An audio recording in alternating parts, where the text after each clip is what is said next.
The discovery. Professor Juno Ramirez watched through the observation window as the alien delegation assembled in the conference room. Her dark eyes tracked their movements, cataloging differences in posture and subtle communication gestures. 20 years as the Interstellar Academy's leading xenolinguist had taught her to read body language across 17 different species, but the Nalorians still remained somewhat of a mystery. Their crystalline exoskeletons refracted light in patterns that conveyed meaning she could only partially decipher. "They've been waiting for you," said Director Toru Okada, appearing beside her with his characteristic silence. Despite his 70 years, he moved with the stealth of someone who had spent decades in diplomatic intelligence.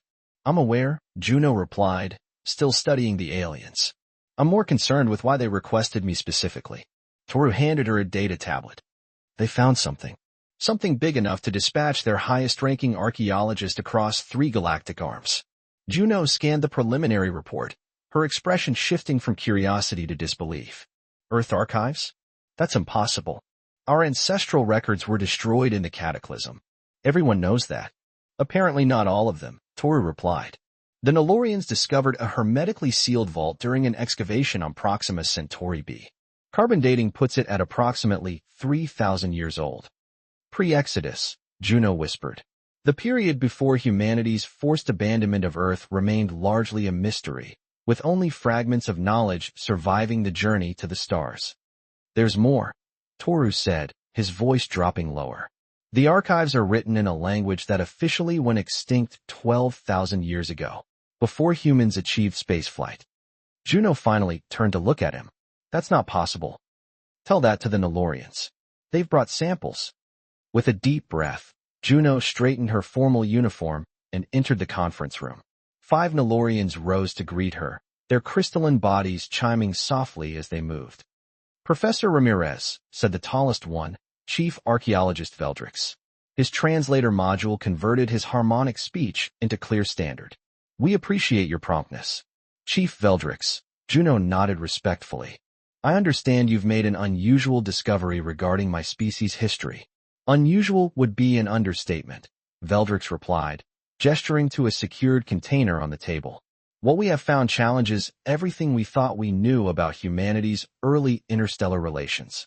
With a series of precisely sequenced movements, Veldrix unlocked the container, revealing a metallic cylinder. This storage device contains approximately 30 terabytes of information. Military information, to be precise. "Military?" Juno echoed, surprised. "Yes," Veldrix confirmed, "and written entirely in Xithian." The room fell silent. Juno felt her pulse quicken. Xithian, the language of a species that disappeared over 12,000 years ago. A species that, according to all historical records, humanity never encountered, added another Nalorian, her crystals pulsing with frequencies that suggested concern. "There must be a mistake," Juno said. "Perhaps the translation matrix." "We've had our best linguists verify it," Veldrix interrupted. "It is unmistakably Xithian. Pure, classical Xithian with military terminology we've only seen in the ruins of their abandoned outposts." Juno took a seat, mind racing. The Xithians had been one of the galaxy's great mysteries. A spacefaring civilization with colonies across 12 star systems that had simply vanished overnight. No wars, no plagues, no environmental disasters. They had simply gone. "May I see a sample?" she asked. Veldrix activated a holographic display showing rows of angular script floating in the air between them. Juno's extensive linguistic training immediately recognized the distinctive patterns of Xithian syntax. "This is impossible," she murmured, more to herself than anyone else. "Earth wouldn't have had contact with the Xithians. We weren't capable of interstellar travel then." "And yet," said Veldrix, his crystals shifting to a deep blue, "here is evidence that humans not only knew of the Xithians but documented military information in their language." "What kind of military information?" asked Toru, speaking for the first time since entering the room. Veldrix's crystals darkened further. "Battle plans, weapon schematics, species vulnerability assessments." He paused meaningfully. "And what appears to be an extinction protocol." The implications hung in the air like a toxic cloud. Juno felt her throat tighten. "The Galactic Council has authorized a joint research team," Veldrix continued. Representatives from the major spacefaring species will work together to decode these archives and determine their authenticity and implications.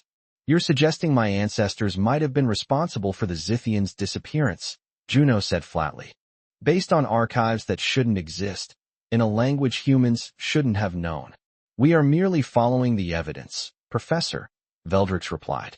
The Council hopes your expertise will help uncover the truth. 3 days later, Juno found herself aboard the Nilorian research vessel Crystalline Truth, heading toward a secure research facility at the edge of Proxima Centauri's system.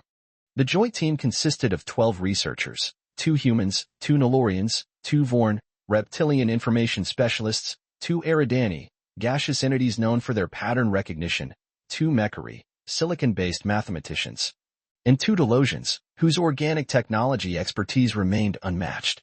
Dr. Nikolai Volkov, the other human representative, was a military historian with a specialization in pre-Exodus weaponry. His weathered face and prosthetic left hand spoke of a previous career before academia. What do you make of all this? He asked Juno as they reviewed the preliminary scans in their shared laboratory. Juno shook her head. It doesn't add up. Even if humans somehow learned Zithian, why would we keep military records in an alien language? Unless we wanted to hide something, Nikolai suggested, his eyes never leaving the data stream. Even from ourselves. That's absurd, Juno countered. What could be so terrible that we'd encode it in an extinct alien language? Nikolai finally looked up at her. The disappearance of an entire species, perhaps? Before Juno could respond, the laboratory door slid open to admit Grell, one of the Vorn representatives. His scaled skin glistened under the artificial lights, mottled green and brown patterns shifting slightly as he moved.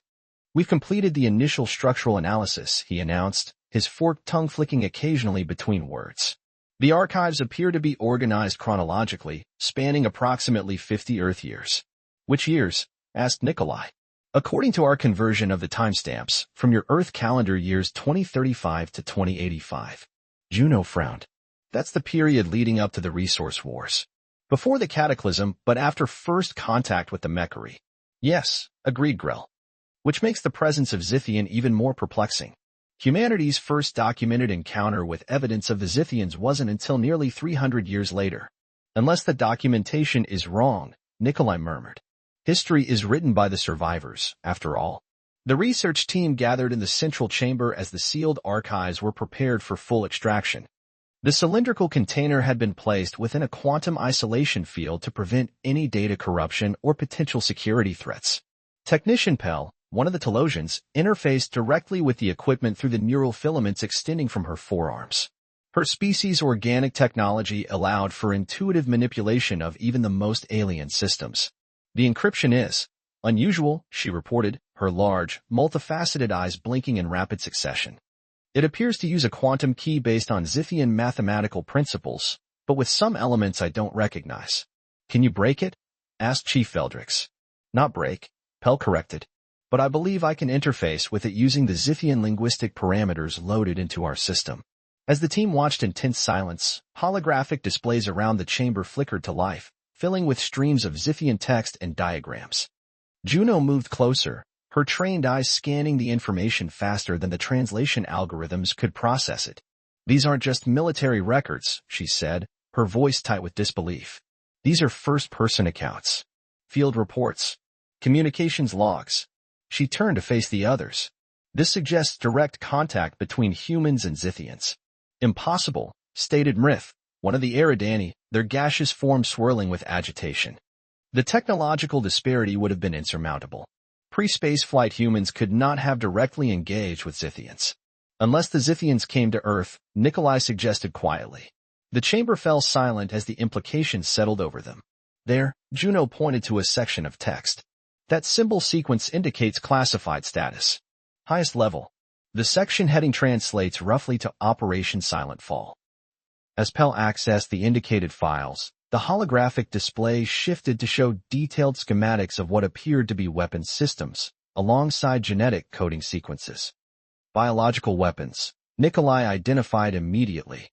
Targeted genetic delivery systems. These are Zithian physiological maps, added Veldrix, his crystalline structure vibrating with what Juno recognized as alarm. With vulnerability annotations. The tension in the room was palpable as more files revealed themselves. Detailed surveillance of Ziphian colonies, infiltration strategies, contingency plans for various scenarios. This can't be right, Juno insisted, though her voice lacked conviction. Humanity didn't have this capability then. We hadn't even established permanent settlements beyond our moon. Perhaps, said Grell, humanity had help. All eyes turned to him. What are you suggesting? Demanded Nikolai. The timing coincides with your first contact with the Mechari, Grell pointed out. Perhaps there was more to that relationship than officially recorded. The Mechari representatives, Zix and Cole, bristled visibly, their crystalline structures vibrating at frequencies that registered as indignation. Our ancestors did not participate in genocide, stated Zix firmly. Then explain this, countered Grell, directing their attention to another section of the archives. The tension escalated as more revelations emerged. What they were uncovering wasn't just ancient history, it was potentially explosive information that could destabilize the current political balance of the galaxy. If humanity had indeed been responsible for the Zithians' disappearance, with or without help, the implications for their standing in the Galactic Council would be catastrophic. As the day progressed, Juno found herself increasingly isolated. The non-human members of the team began to distance themselves from her and Nikolai, conversations ceasing when they approached. Only Veldrix maintained professional courtesy, though even his communications became strictly formal. They've already decided we're guilty, Nikolai observed during a rare moment alone in their quarters. Based on evidence we haven't even fully translated yet. Can you blame them? Juno replied, massaging her temples. If these archives are authentic, they suggest humans orchestrated the most successful genocide in recorded galactic history, and then erased all evidence of it from their own records. Nikolai was silent for a long moment. What if they're not authentic? Juno looked up, studying his expression. You think they're forgeries? I think, he said carefully, that we shouldn't rush to conclusions. These archives conveniently paint humanity in the worst possible light, at a time when our species has finally achieved equal standing in the Council. Before Juno could respond, her communication device chimed with an urgent message from Veldrix. There had been a breakthrough in the decryption process. A section of the archives had been fully translated, revealing a personal log entry dated 2082. As the team reassembled in the central chamber, Pell activated the playback. A three-dimensional hologram materialized, a human woman in a military uniform unfamiliar to Juno. Final entry, the hologram began, her voice eerily clear across 3 millennia. Operation Silent Fall has exceeded all projections. The Ziphian threat has been neutralized across all 12 of their colonial systems. No survivors have been detected. Earth is safe. The hologram paused, and Juno felt sick as she saw the expression of cold satisfaction on the ancient officer's face.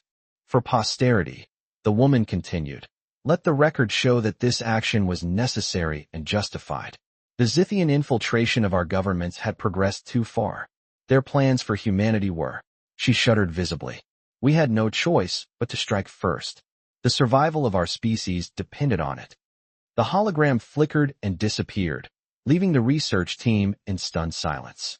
It would seem, said Veldrix finally, his crystals a deep, morning blue, that we have our answer. No, Juno insisted, stepping forward. That's one perspective. One piece of evidence. We need context, verification. The evidence speaks for itself, Professor Ramirez interrupted Grell.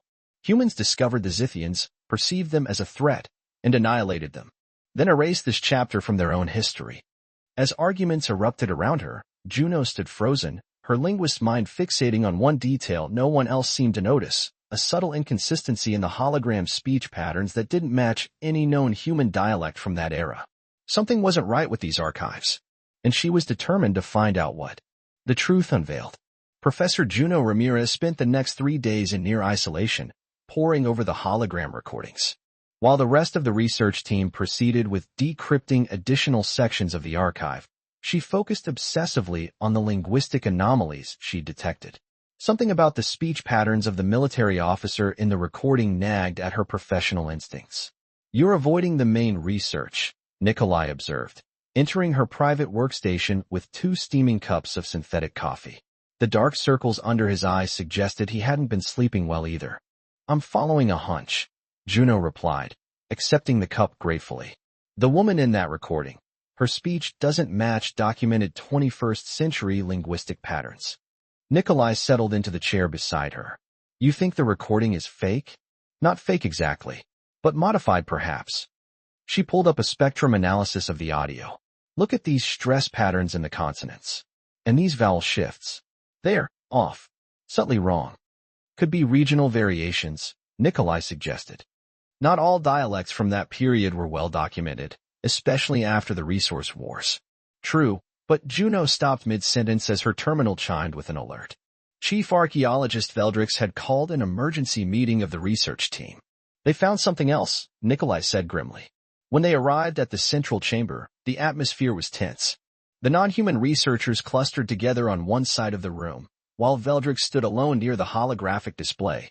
Professor Ramirez, Dr. Volkov, Veldrix greeted them, his crystalline structure vibrating in what Juno had learned to recognize as extreme agitation. We have completed decryption of a significant portion of the archive's tactical section. And prompted Nikolai when Veldrix hesitated. And it appears to contain detailed instructions for creating biological weapons specifically targeted to Zithian physiology, Veldrix replied, his translator module barely keeping up with his rapid harmonics.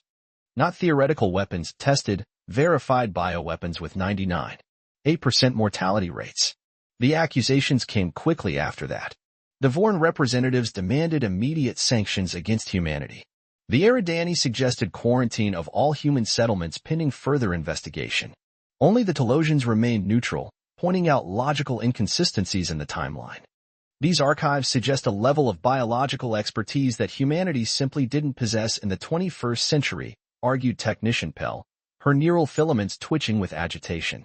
The genetic targeting mechanisms described here weren't developed by any species until at least a millennium later. Unless humans had help, insisted Grell, the Vorn representative. Or unless they're not telling us everything about their early technological development. Juno finally stepped forward. I've been analyzing the linguistic patterns in the recordings, she announced. They're inconsistent with documented human speech from that era. Meaning what exactly? Asked Mrith, the Eridani researcher. Meaning, Juno said carefully, that either these records were created by someone unfamiliar with human language patterns of the time, or they've been significantly altered. A tense silence followed her statement. That's a convenient theory, Grell said dismissively. But it doesn't explain the technical specifications for weapons that could, and apparently did, wipe out an entire species. Actually, Nikolai interjected, it might. He turned to Veldrix. Chief archaeologist, I'd like to examine the physical storage medium itself, not just the data it contains. Veldrix's crystals darkened. The container is under quarantine protocols, which can be temporarily suspended for legitimate research purposes, Nikolai countered. I specialize in pre-Exodus military technology. If these archives truly date from the period claimed, I should be able to verify the manufacturing techniques of the storage device. After some debate, Veldrix reluctantly agreed. The cylindrical container was removed from its isolation field and placed in a secure examination chamber. Nikolai donned protective gear and began a meticulous physical analysis while the rest of the team observed through shielded viewports. The alloy composition appears consistent with 21st century Earth manufacturing. He reported as his instruments scanned the container's surface. But there's something odd about the molecular alignment. Almost as if. He stopped suddenly, staring at his readings. This can't be right. What is it? Asked Juno over the comm system. The quantum dating shows multiple temporal signatures, Nikolai said, voice tight with concentration. The outer shell dates to approximately 3,000 years ago as expected. But the internal components. He looked up, meeting Juno's eyes through the viewport. They're only about 1,500 years old. The revelation triggered a new wave of speculation. How could a storage device contain components manufactured 1,500 years after it was supposedly sealed? The research team split into factions, some suggesting the container had been opened and tampered with, others proposing more exotic theories involving time manipulation. While the others argued, Juno returned to her linguistic analysis with renewed purpose.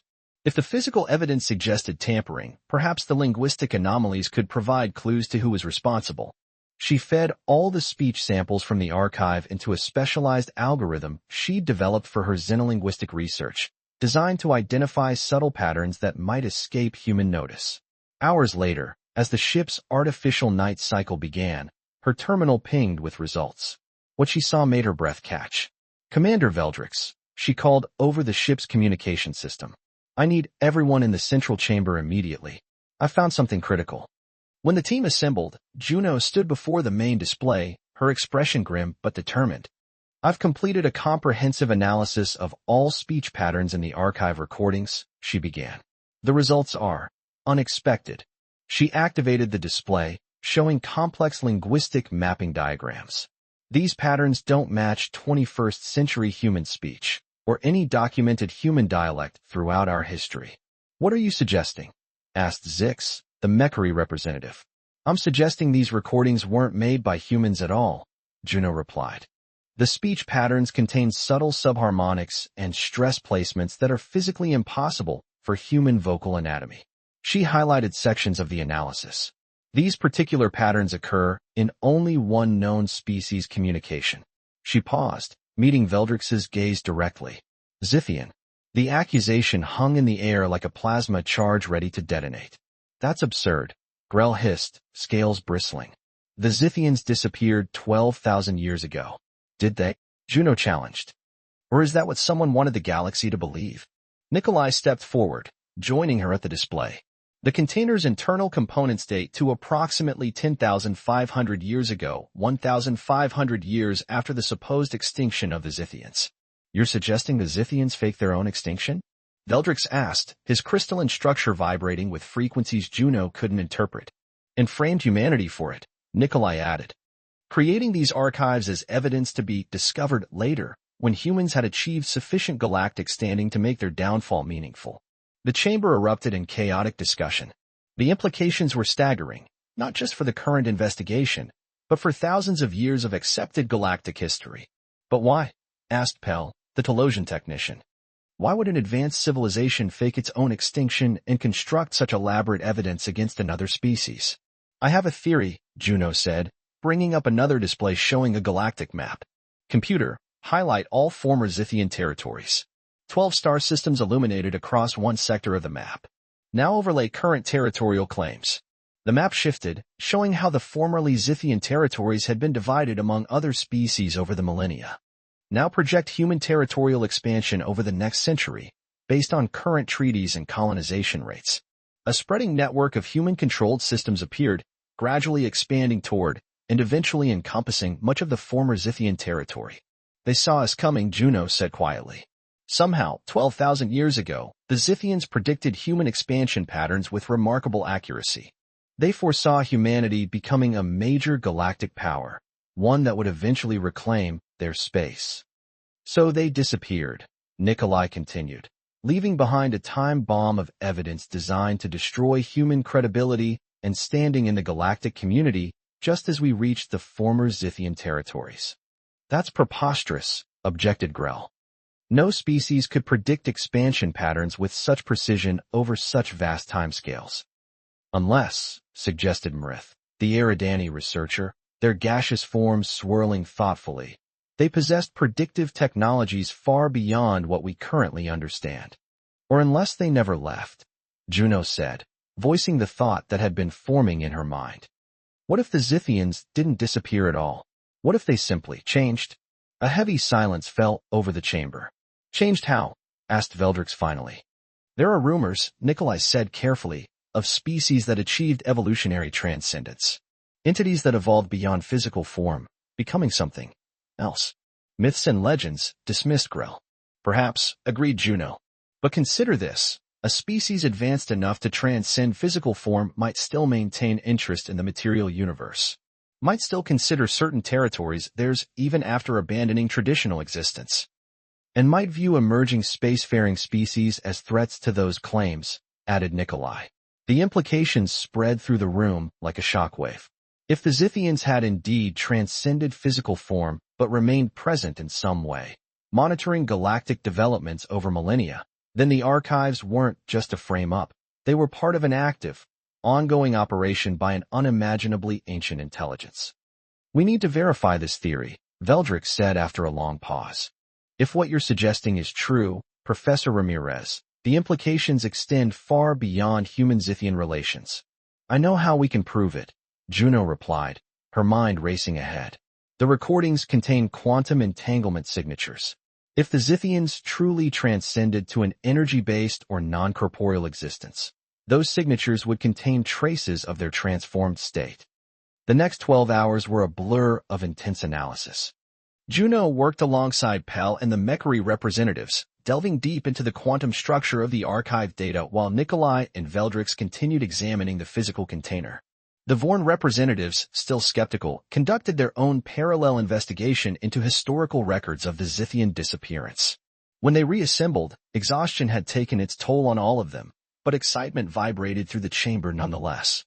"We found it," announced Juno, struggling to keep her voice steady. The quantum signatures in the recordings contain patterns consistent with theoretical models of post-physical evolution.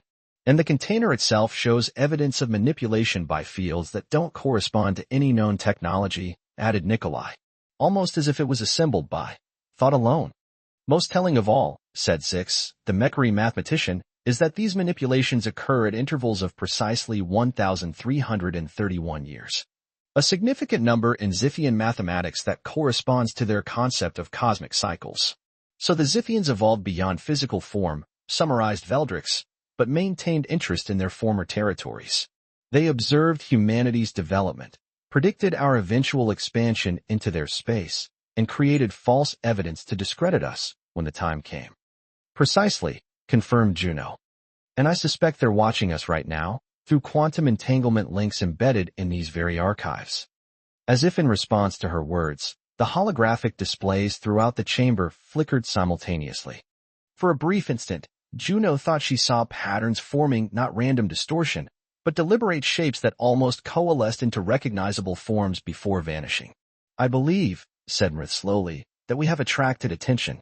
Veldrix's crystals pulsed with urgent frequencies. "We need to report these findings to the Galactic Council immediately.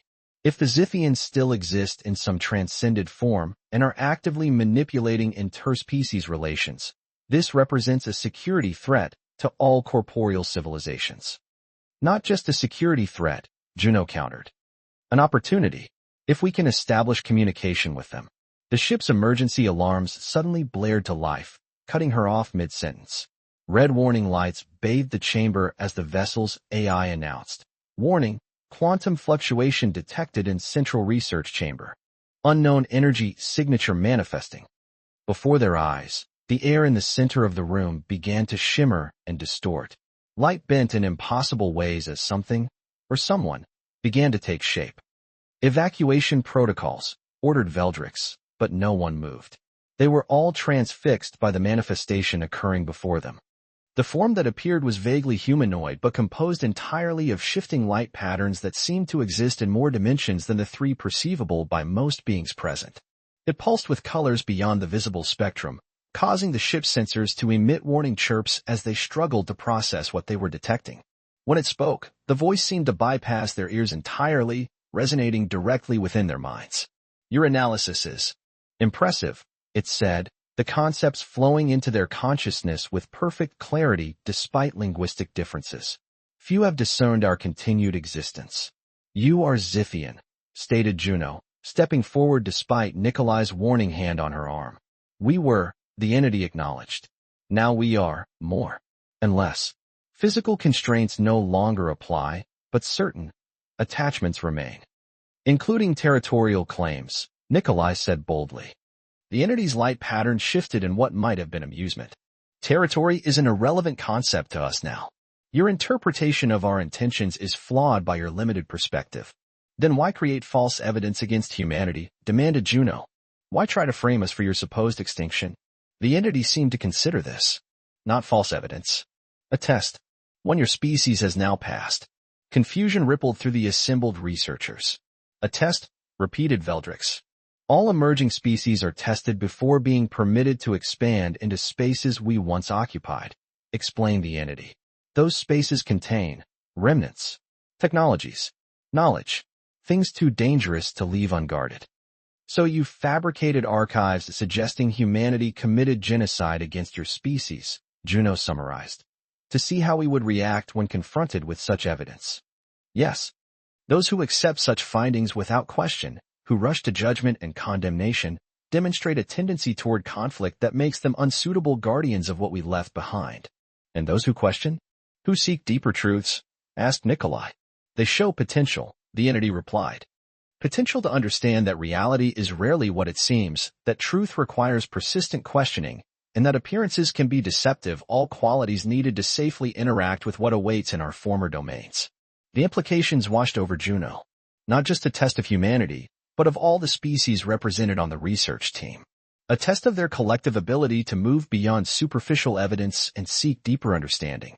We have observed your kind for millennia, continued the entity, watching your development, your struggles, your triumphs. Many species reach space.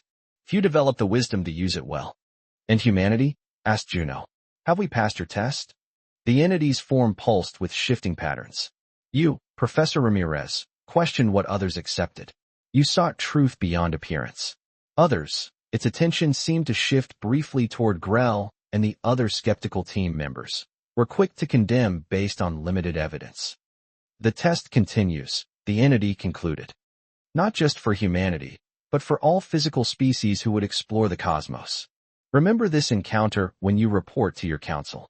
Tell them that the spaces once claimed by Zithians contain wonders and terrors in equal measure, accessible only to those with the wisdom to approach them correctly. With those words, the entity's form began to dissolve, light patterns breaking apart and fading from perception. Wait, called Juno desperately. There's so much more we need to know.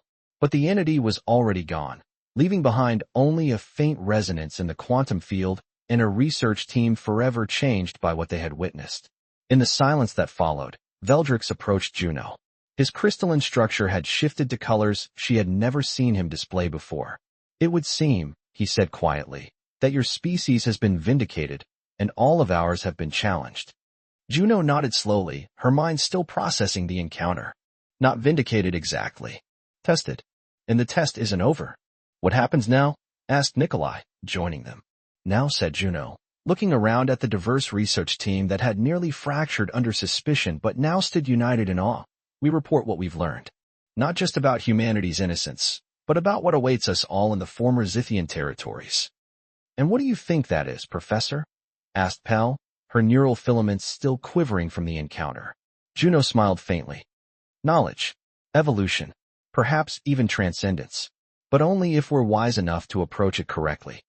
As she spoke those words, the ship's sensors detected a subtle change in the archive cylinder. When they examined it, they found the Zithian text had been replaced with a new message, written in the common galactic language all present could read. The greatest archives are not those stored in devices, but those carried within evolving minds. Your journey has just begun. The cylinder then disintegrated into particles so fine they resembled stardust, drifting between the researchers' fingers like the promise of a future that would require them all to rise above suspicion and prejudice, to become worthy of the legacy left behind by those who had transcended before them. For Juno Ramirez, it was both an ending and a beginning. The mystery of Earth's archives was solved, but a greater mystery now beckoned from the stars. Not just for humanity, but for all species willing to question, to seek, and ultimately, to understand.